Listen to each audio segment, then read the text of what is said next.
Buen día a todos. Hoy los acompaño con esta presentación acerca de los análogos de somatostatina luego de la progresión.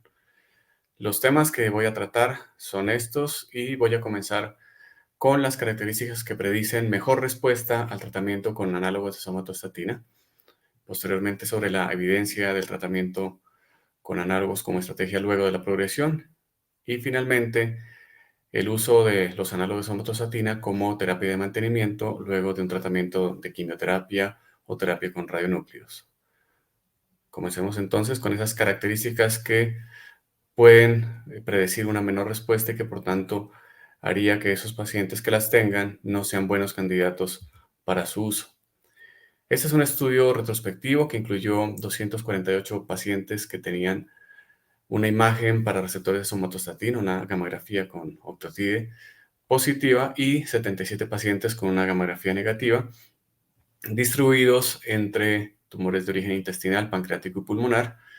Como es de destacar, los tumores intestinales tienen una mayor frecuencia de estudios positivos y los pulmonares una menor frecuencia. Solo el 32% de los pacientes tuvieron un estudio positivo para receptores de somatostatina. Los resultados de este estudio mostraron que aquellos pacientes tratados con análogos de somatostatina que tenían un estudio positivo tuvieron una mejor supervivencia libre de progresión de 54 meses versus solo 15 meses en aquellos pacientes que fueron tratados con análogos pero que tuvieron una imagen negativa. La mediana de supervivencia libre de progresión y la mediana de supervivencia global en este grupo de pacientes con imagen negativa que recibieron tratamiento con análogos y aquellos que no recibieron tratamiento con análogos, pero que también tenían una imagen negativa, no fueron diferentes, lo que quiere decir que el tratamiento con análogos de somatostatina en pacientes con una imagen de receptores negativa no se modifica por esa intervención.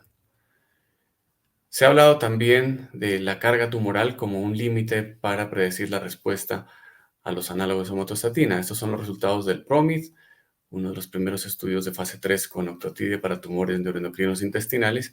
Y vemos acá el análisis de subgrupos de aquellos pacientes que fueron clasificados como que tuvieran una baja carga tumoral.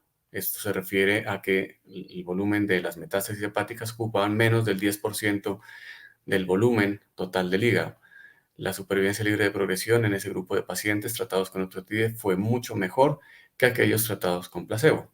Pero esas diferencias se perdieron cuando la carga tumoral fue del 10 al 50% o más del 50% del volumen hepático.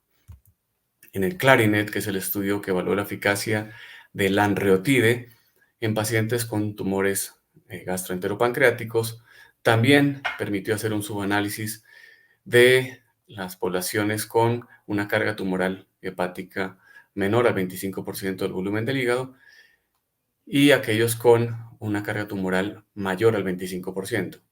En ambos grupos vemos cómo la enrutide mostró eficacia con una diferencia significativa frente al placebo en prolongar la supervivencia libre de progresión. Y en cuanto al grado histológico, las guías ESMO mencionan que se puede usar análogos de somatostatina en aquellos tumores intestinales que sean de grado histológico 1 o 2, pero con un Ki-67 de menos del 10%, y para aquellos intestinales con un grado histológico mayor, los análogos no están en el panorama de las líneas de tratamiento. Y para los pancreáticos ocurre lo mismo con un punto de corte del Ki-67 del 10%. Y usaremos entonces análogos solamente en aquellos que tengan menos del 10% del Ki-67. Continuando con nuestra agenda, hablaremos entonces sobre el tratamiento de análogos de somatostatina como una estrategia luego de la progresión a los análogos, pero a dosis usuales. Y en este punto hablaremos de dos escenarios: aumentar la dosis de los análogos o la estrategia de cambiar un análogo por otro. Este es el primer estudio de fase 3 que permitió evaluar la dosis alta de Octotide a dosis de 60 miligramos cada 4 semanas en pacientes que habían progresado a las dosis convencionales, comparado contra pacientes que recibieron 4 dosis de terapia con lutecio dotatate, cada una de 200 milicurios, de manera intercalada con octreotida dosis convencional de 30 miligramos cada 4 semanas. El estudio, como todos sabemos, mostró la superioridad de los pacientes tratados con lutecio frente a aquellos que fueron tratados en el grupo control. Sin embargo, el análisis de la mediana de supervivencia libre de progresión de esos pacientes que recibieron octreotide a dosis alta de 60 miligramos permitió encontrar una mediana de 8.4 meses versus una mediana que no fue encontrada en el grupo de la terapia con radionúclidos. Este es un estudio prospectivo de fase 2 que evaluó la eficacia de lanreotide a dosis de 120 miligramos cada 14 días en aquellos pacientes con tumores neuroendocrinos metastásicos grado histológico 1 o 2 que habían progresado también a las dosis convencionales de lanreotide de 120 cada 28 días. Hubo una distribución casi que igual de pacientes con tumores intestinales y pancreáticos. La carga tumoral fue menor al 10% del volumen del hígado en la mayoría de pacientes y el Ki-67 fue menor o igual al 10% también en la mayoría de los pacientes, tanto intestinales como pancreáticos. La duración previa del tratamiento con lanreotide a dosis convencional fue de 1.3 años en los pacientes con tumores intestinales y de 1.8 años en los pancreáticos. Los resultados mostraron una supervivencia libre de progresión de 8.3 meses en aquellos pacientes de primarios intestinales y de 5.6 meses en aquellos pancreáticos.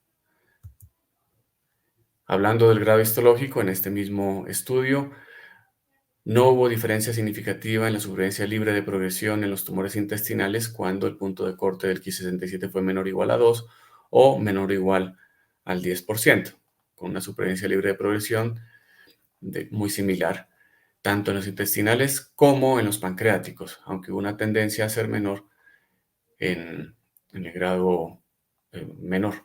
Sin embargo, para aquellos pacientes que tenían un Ki-67 mayor al 10%, miren que la supervivencia libre de progresión se acorta.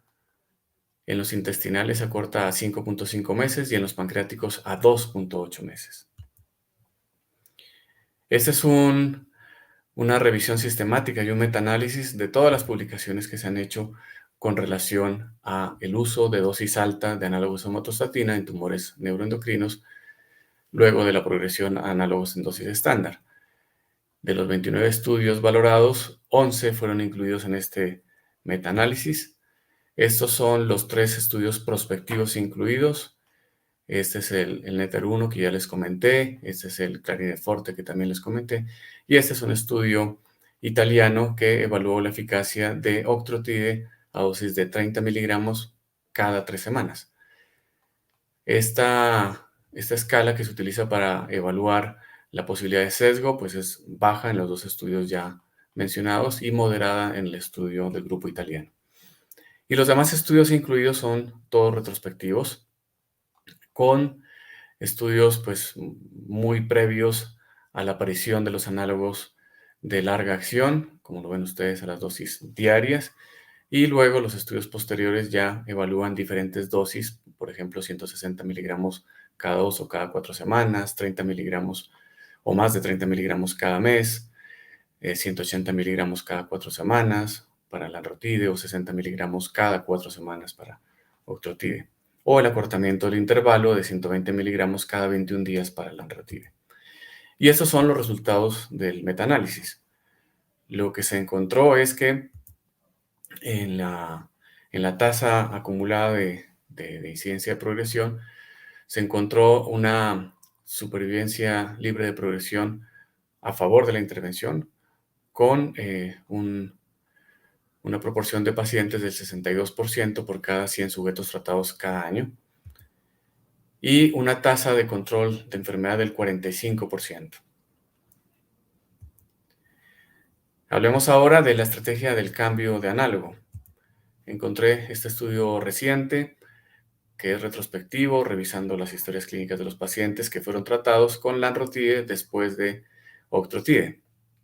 La condición era que al menos tuvieran 90 días de tratamiento con octrotide previo y luego al menos 90 días de tratamiento con lanrotide.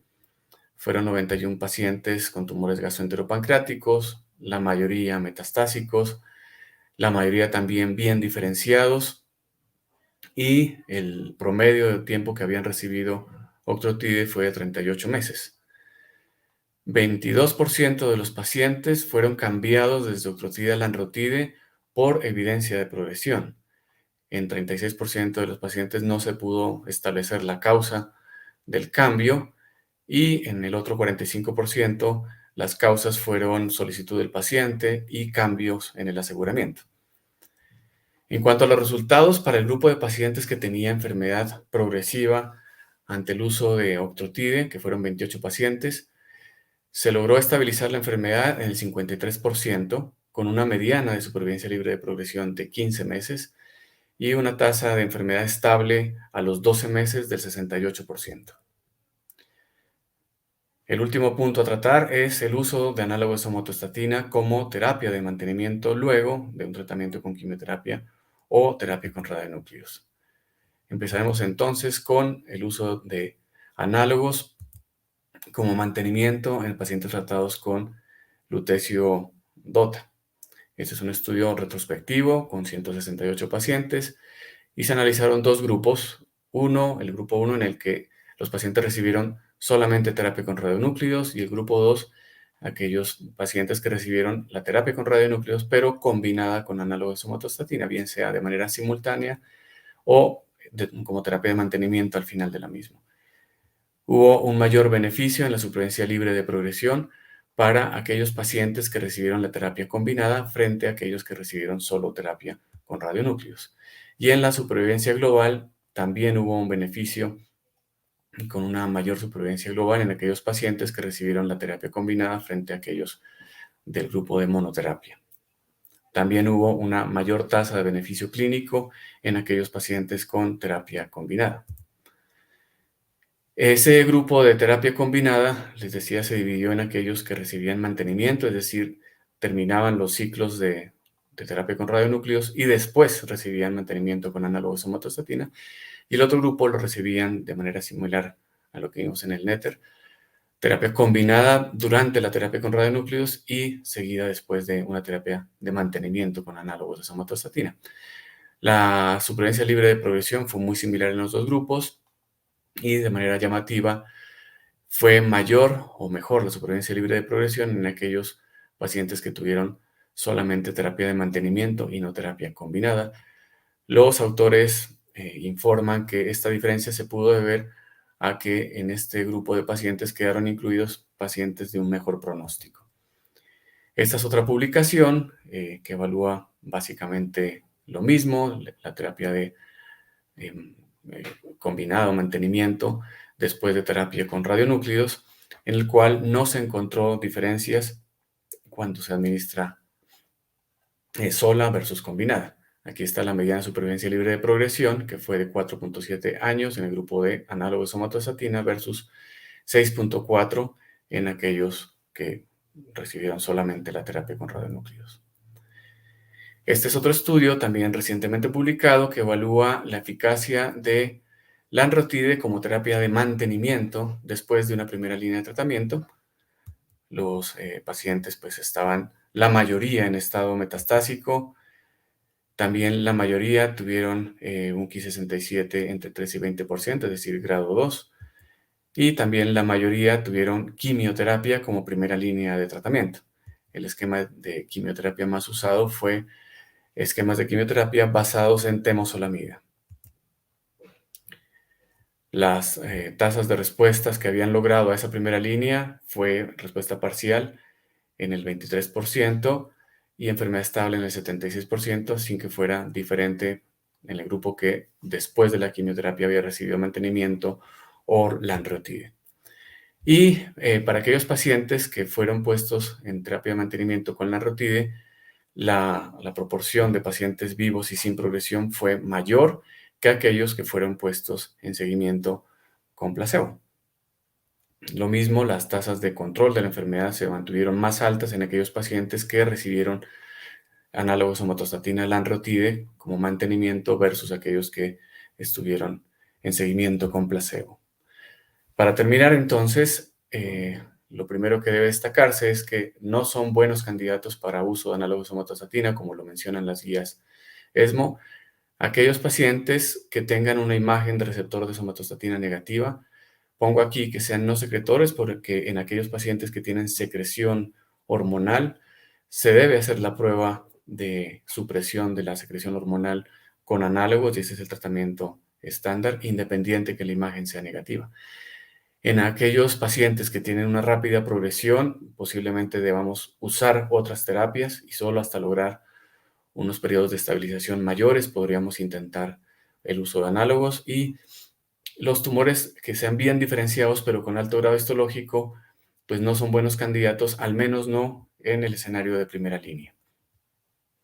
Hay un grupo de pacientes que se podrían beneficiar del tratamiento con análogos somatostatinas a dosis alta luego de que progresen a las dosis estándar. Y esos pacientes son aquellos con edad avanzada, con una enfermedad asintomática, que hayan tenido una supervivencia libre de progresión prolongada con las dosis estándar de análogos de somatostatina, que tengan un grado histológico bajo y una baja carga tumoral metastásica, sobre todo en aquellos pacientes en los cuales se busca evitar efectos de toxicidad por otras líneas de tratamiento y que se quiera preservar una adecuada calidad de vida. No hay estudios que comparen cabeza a cabeza la forma de administrar las dosis altas de análogo y por tanto podría utilizarse el esquema de alta intensidad o el esquema de alta frecuencia con pues, las eficacias que vimos que son aceptables pero no son las mejores en ciertos grupos de pacientes, de modo que esa opción de tratamiento a dosis altas pues queda reservada a este grupo de pacientes, como les mencioné. Cambiar el análogo luego de la progresión tiene realmente poca evidencia, son estudios retrospectivos y podría ser una estrategia también en aquellos pacientes en quienes se quiera evitar los efectos adversos de unas segundas o terceras líneas y que cumplan, por supuesto, los criterios de uso de análogos que previamente mencioné. La terapia de mantenimiento, y quizás mejor que la concomitancia, puede ser una estrategia que sea útil para prolongar los beneficios que se obtienen con una línea de terapia, como por ejemplo análogos de somatostatina radiomarcados, lutecio 177-DOTA, o agentes de quimioterapia.